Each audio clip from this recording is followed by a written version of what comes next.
YouTube, man. What it do is your boy Benji, and we are back in Between the Ropes. If you're new, please don't forget to subscribe and slide that like button to chop, man. I do appreciate each and every one of y'all. We are over 700 subs now, so I want to continue to drop more content here and on our Patreon. We drop more TV shows, more movies, more wrestling reviews, more live reactions, more matches too. Okay, so look, the last 2 weeks I ain't gonna lie, I've been taking a little bit of a break because birthday, all that type of stuff. So I do appreciate each and every one of y'all for staying with me. I'm back, and another episode of WWE Raw is upon us. So we're gonna talk about it. They were in Birmingham, England, I believe. Roman Reigns opened the show. He came out to a blistering crowd and speaks on things not looking the same. He is without a bloodline and even speaks about Jay being in the Fatal 4-Way. I do want to shout out Roman Reigns because he tried to clear up some of the discrepancies that people have about Jey Uso being in that Fatal 4-Way match. He talks about how Jey Uso got the pin that mattered and he was supposed to be getting a rematch. It's a little strange because Jey Uso's allowed a rematch, but Roman Reigns isn't. Whatever. Roman continues to talk about things that are taken away from him. And we transition to Paul Heyman walking out with Bronson Reed, who has a bunch of shoes around his neck. Guys, look, I want to repeat again. I was enjoying a birthday getaway, so I wasn't able to catch NXT or Forbidden Door live. The WWE is obviously making content for kids. Not the people that grew up on wrestling. It just ain't happening. And 17 minutes into the show, these guys are talking about nothing.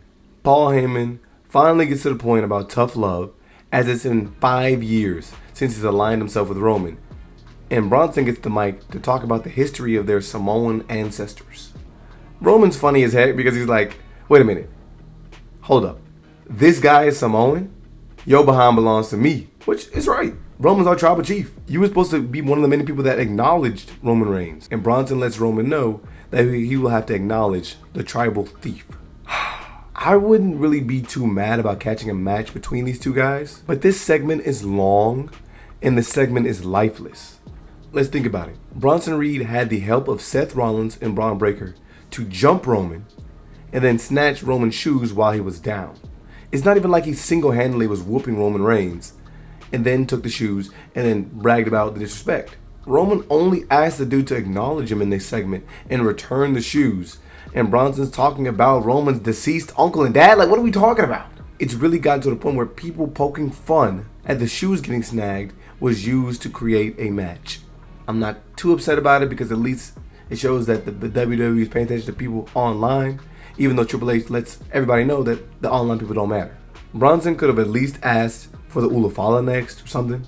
Nah, Roman Reigns just runs to the ramp and then these two fight. Of course, WWE security is worthless. We see this every show. You shouldn't be able to manufacture heat by just having security run out whenever people have a disagreement. These guys are just rumbling, and in the midst of the fight, they just go to commercial. We like to rate things yay, nay, and okay. This is a nay segment. I love Roman Reigns, but it's a nay segment. The show cuts back to Finn Balor and JD McDonough walk into the ring. Dominic Mysterio backstage with El Grande Americano. I'm not gonna lie, this has to be the first time I've seen Dragon Lee's solo entrance. I had no idea whose music it was when he was walking out. Am I tripping? Let me know. In the midst of this match, Michael Cole's on the microphone talking about, these are two of the best in the world going at it. What is dude talking about? Look, JD did take a couple of nasty spills in this match, and of course there were some nice moves. It did get really sloppy towards the end. Mr. Lee tried to run the ropes and was grabbed by Dom. He then just falls into JD. It isn't long before AJ Styles shows up to attack Dominic Mysterio. I honestly feel like I blinked because Finn Balor disappeared and I absolutely forgot what happened to him. This match ends with Dragon Lee doing a wonky finishing move and pinning JD. What was the point of this match? Don't really know. We then get LA Knight backstage, who was supposed to be fighting Braun Breaker later, and he speaks to Jackie about not being able to, or wanting to, work with CM Punk. He lets us know that he will be our champion following Clash in Paris. Look, LA Knight, it sounds good. I've seen this before. LA Knight is confident, but nothing ever comes of this. RUSEV is talking about being brought into this world and trained by monsters to hurt anyone that he wants to. He will fight SHEAMUS in a Donnybrook match. Apparently this means that there are no rules. Dude, will we get any creativity though? I mean, I would love to see some scenery or the match opening in a bar or something, but I don't know. I don't know why they keep giving matches names that don't really present themselves any differently when the two actually match up. The storyline is really just built off of RUSEV and SHEAMUS hating each other so much that they just fight on sight. The Judgment Day is in disarray backstage. Dom points out that Finn was ejected, ultimately leading to JD McDonough losing. Finn says, "Where were you? You were supposed to have JD's back." Dom says, "Look, I got enough things to worry about, including AJ Styles. Since you know everything, why don't you take care of Mr. AJ Styles?" We see Penta and KOFI match up. While the people love Penta, what is he doing? He's feuding with everyone backstage for no reason. There's some funny things that the New Day do in this match though. For example, in the spot where the guys typically fall out of the ring and where Penta would normally dive outside the ring, the New Day just takes off running when Penta begins to run the ropes. That's high IQ. Now, as we get back from the commercial, of course, KOFI gets momentum. What is Grayson Waller even doing? With all due respect, if I was Grayson Waller, I would start prepping for a release, because it seems apparent to me that there are no real plans for this dude. There is a moment in this match where KOFI is on the top rope and Penta just runs up to kick him and both of them just fall over. I just start laughing because I'm like, bro, just get these old men out of the ring. Grayson Waller ate a crazy super kick, but he was able to bounce back and distract Mr. Penta, which led to a Trouble in Paradise from Kofi Kingston. KOFI wins, and I do want to say, Corey Graves is a solid asset on commentary because I love that he's on the side of the heels, fleshing out a lot of the storylines, and does a good job cleaning up the botches that we see. Next segment, we catch Rio. That's actually a good name. We catch Rhea and Io backstage. She then goes like all C-Jacks and is like, "I respect you and I love you," and whatever. We get it.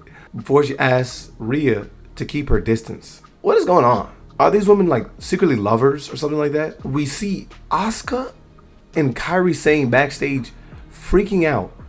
These two wrestlers start hugging. Wrestling is stressing me out. We do see a women's championship video promo, which kind of details what's been going on with Naomi in the championship over the last couple weeks. The package was solid, and Adam Pearce lets Stephanie know that she will not be fighting in Paris. Imagine the crowd in Paris for Naomi and Stephanie VACQUER. Please, WWE, do not fumble Stephanie VACQUER's ascent. But yeah, supposedly she will have a championship contenders match next week. There are only a few women left on this roster, especially women that get TV time. Rhea, Io, or get a return of Bianca, right? I mean, brands don't matter anymore. Y'all let me know what y'all think in the comments. Who is going to be her challenger? Becky Lynch comes out again to tell the crowd how that she's had her first WWE tryout in Birmingham 13 years ago. She then flips the script on them again and mentions that she won't do too much for these people and isn't a dog who moves on the whistle. This leads to Nikki Bella coming out and calling Becky a biatch in reference to that same line. If you had to ask me, Nikki Bella just lies every time she gets on the mic. She talks about how important she is to the company, and the name Bella is so much bigger than Lynch in the WWE history books.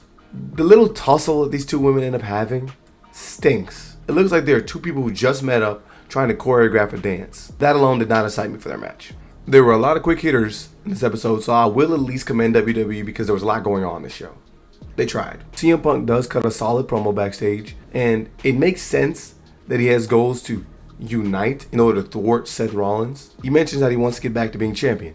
He then mentions that he's coming for the belt because it was ripped away from him. And dude, you of all people should know how the Money in the Bank briefcase works. He's cashed in enough times to understand that he lost under the rules pretty fairly.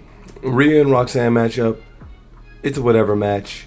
You did not have to watch this match to know what's going to happen. ROXXANE targets the knee of Rhea. Raquel tries to intervene. Rhea regains momentum and then wins via the Riptide. The same thing every week. I mean, we just had a Becky Lynch promo that seemed to be written for kids. I mean, they're literally referencing, "You are a C-word," when they're referencing cowards.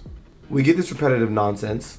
I mean, how long have we seen Rhea fighting against Liv or ROXXANE and then Raquel being on the sideline? Literally. The crowd already knows what's going to happen, and Io Sky runs out to the ring to save Rhea. These two were just backstage talking about keeping distance from one another. Next segment, please. We see Io and Rhea, or Rio, cheesing backstage. Just happy. Happy as can be. Io and Rhea just thank each other. Thank you, thank you, thank you, no, thank you, no, thank you. The Kabuki Warriors literally just show up and just start yelling. None of us know what they're saying. I'm not even trying to be funny. I don't even think they were speaking Japanese. I don't even think they were speaking English. It's literally just your shrieks and noises and them just yelling. It's played out horribly on television. If you follow a lot of these wrestlers online, you noticed Asuka cut a good promo acknowledging the history that her and Io have. She came up as the OG, and back in Japan, Io came up under her wing. There's actual words in order to reference what that relationship is like. So her going outside of her group, her friends, to look for help and actually shunning them and pushing them away is extremely disrespectful to the culture. Hopefully you follow Asuka. Speaking of things that go on online too, dude, going back to the Becky Lynch promo, Becky Lynch almost every week mentions that she's the GOAT and uses Sports Illustrated as a reference. Like she even did it this week. I'm the greatest to ever do it. Sports Illustrated says it. It's not just me saying it. Sports Illustrated says I'm the greatest. Sports Illustrated says it. To step in the ring with the greatest female wrestler of all time. It's not just me saying that. Other people say it. I'm the greatest female wrestler who ever lived. Not just me calling it that. Other people say that. It's funny. Why is she coming out talking about the same thing over and over again? Like, I get it, this is just a moment in the promo, but the entirety of every time she comes out on the mic, it's exactly the same stick. They don't have anybody else back there. I get it. We do end up getting the match between Finn Balor and AJ Styles. It's what any of us expected it to be. Finn eats a pin. Jey Uso is backstage talking to Big Roman, which is something I'm actually elated to see. Roman makes a point. He lets Jey know that he's an experienced vet and he doesn't need to trust CM Punk.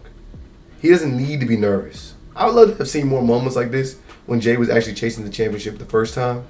The most recent iteration of Bayley looks like she's just absolutely losing her mind. She's giving in to the Green Goblin and she's having a real inside-out debate in her head. You know that movie? Dude, she has the positive hugger Bayley, letting her know that her next opportunity is right in front of her. And then the Bayley that turned her back on the hugger is ready for Bayley to embrace the dark side. This video isn't bad. I'm just interested to see what will come of this. Lyra shows up on the show and she mentions to Pierce that she would like somebody to go check on Bayley. Bayley is actually sick. She's losing it. Pierce decides to throw Dom into a match against AJ next week. And then Dom decides to call Pierce Professor X as he walks away. It was funny. And I will say shout out to the Judgment Day because they got plenty of TV time this episode. Heading into the match, we actually see the OTC sneak Broxton Reed and Braun Breaker before being escorted outside of the building. I will say, Adam Pearce needs to control the show. Adam Pearce didn't even care to ask if Braun Breaker was okay. He's just like, you have a match. And so LA Knight runs and grabs him. These two tussle and it spills out to the entrance ramp. The madness ensues in this match and the crowd begins to cheer. This is awesome. It wasn't a bad back and forth, I'm not going to lie. As soon as LA Knight begins to get the advantage with a superplex, and then a big elbow drop off the top rope. He's about to hit Braun Breaker with a big BFT. We see Seth Rollins show up. LA Knight eats a couple of spears. He loses. I mean, what did y'all expect? It's like the crowd has the script. Because not long after that, Jey Uso shows up and so does CM Punk. Right after the crowd cheers. I will say, I do enjoy the fact that they're trying to utilize the fact that Seth Rollins is wearing down all of his opponents and getting them to turn against one another. We get a couple super kicks from Jey Uso. It's like I want to salute the amount of segments and matches that we got today, but it was all pointless. I don't know what it's led to. I don't know what we're getting out of this. It's not like anything's getting called back upon.